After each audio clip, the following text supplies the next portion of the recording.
Hello friends, कायना kitchen में आपका एक बार फिर से स्वागत है।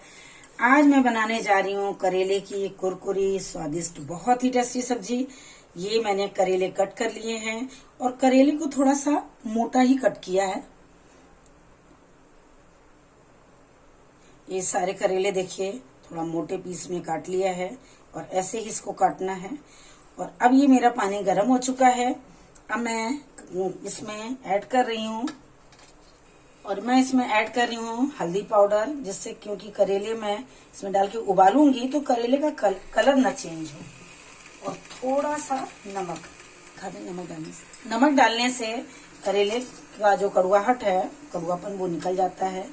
अब ये देखिए पानी खौलने लगा है। अब मैं उबाल आ रहा है पानी में। अब मैं इसमें करेले को डाल के 2 से 3 मिनट के लिए उबाल लूंगी। और ये देखिए करेले में उबाल आना शुरू हो गया है पानी में और मैं इसको 2 से 3 मिनट के लिए ढक दूंगी।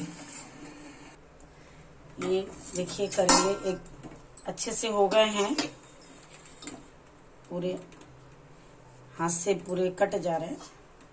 अब मैं इसको छान के निकाल ले रही हूँ। ये देखिए अच्छे से पक गए हैं, कट भी हो जा रहे हैं। ये देखिए पूरे अच्छे से कट जा रहे हैं, तो इसका मतलब करेले पक गए हैं। जब तक करेले ठंडे हो रहे हैं तब तक मैं उसका मसाला तैयार कर ले रही हूँ।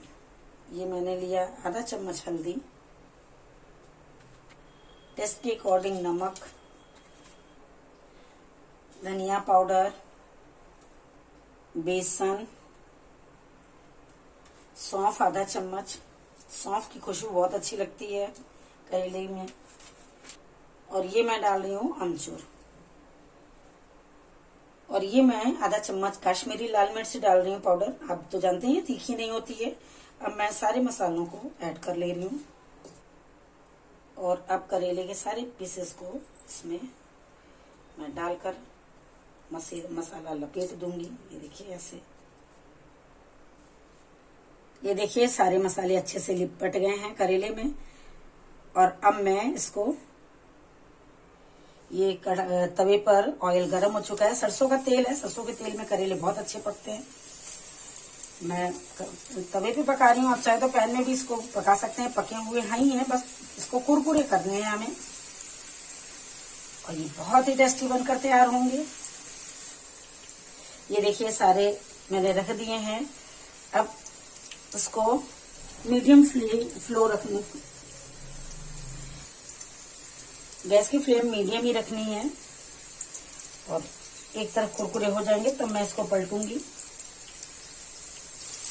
ये देखिए एक साइड हो गए हैं, अब मैं इसको दूसरी साइड में पलट ले रही हूँ। ये देखिए करेले बनकर बिल्कुल रेडी हैं। बहुत ही करारे और बहुत ही टेस्टी करेले बनकर तैयार हो गए हैं। प्लीज मेरे चैनल को लाइक, सब्सक्राइब और शेयर करना न भूलिएगा। कमेंट्स कर जरूर बताइएगा फ्रेंड्स कि कैसे आपको लगे, ये मेरी डिश आपको कैसी लगी। और आप मुझे अगर इंस्टाग्राम और एफबी पे फॉलो नहीं कर रहे हैं तो फॉलो करना शुरू कर दीजिए। मेरी हौसला अफजाई के लिए आपका कमेंट्स मेरे लिए बहुत जरूरी है। फिर मैं मिलती हूँ अगली डिश के साथ। Thank you so much.